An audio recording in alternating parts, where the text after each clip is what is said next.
Ива ме прашува: Јосиф, што мислиш кога е најдобро време да ја сменам исхраната и да почнам со процесот на топење на масти? Ива,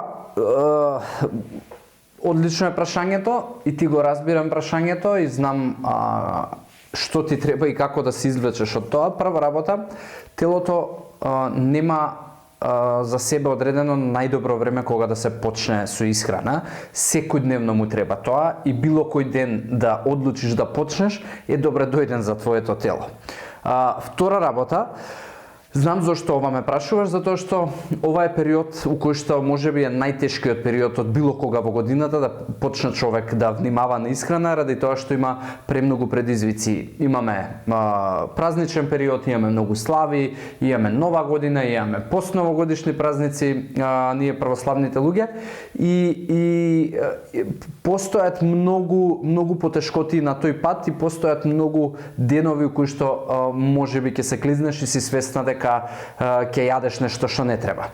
И многу од вас, доколку го врзувате почетокот на процесот, именувањето на навики во исхрана или било каква одлука во животот да носите, никогаш не би требало да го врзувате со период од годината. Нормално ако не е некоја бизнис одлука. Но доколку се работи за здравје и се работи за мојот изглед, тогаш нема најдобар период. Се до моментот додека ти ја префрлаш одговорноста за твоите одлуки на други луѓе, на настани во животот, на сезона, на празници и така натаму, тоа значи дека никогаш ќе немаш контрола врз својот живот, никогаш ќе немаш контрола врз своите одлуки и врз своите резултати. Затоа што ако јас сметам дека празниците треба да поминат за да почнам нешто, ако сметам дека сега е загадено, секако џабе правам било што за моето здравје, во тој случај ти буквално немаш никаква контрола и тоа е најдобриот рецепт за да останеш фрустрирана. Уште еден факт е дека човек кој што има тенденција да одложува, постојано ќе биде креативен и ќе си наоѓа причина зошто треба да одложи сега или зошто можеби сега не е идеалниот момент.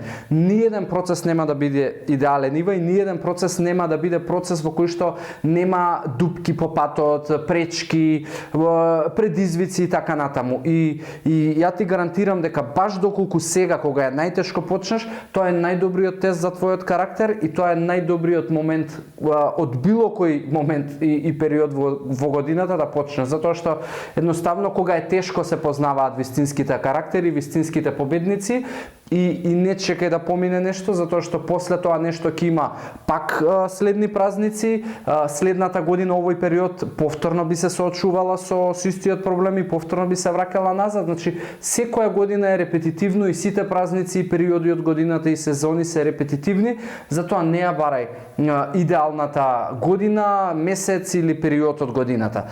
Почни сега и ќе видиш дека нема да зажалиш и не ги остави надворешните фактори у животот да влијаат на тоа ти како ќе се чувствуваш и ти како ќе изгледаш.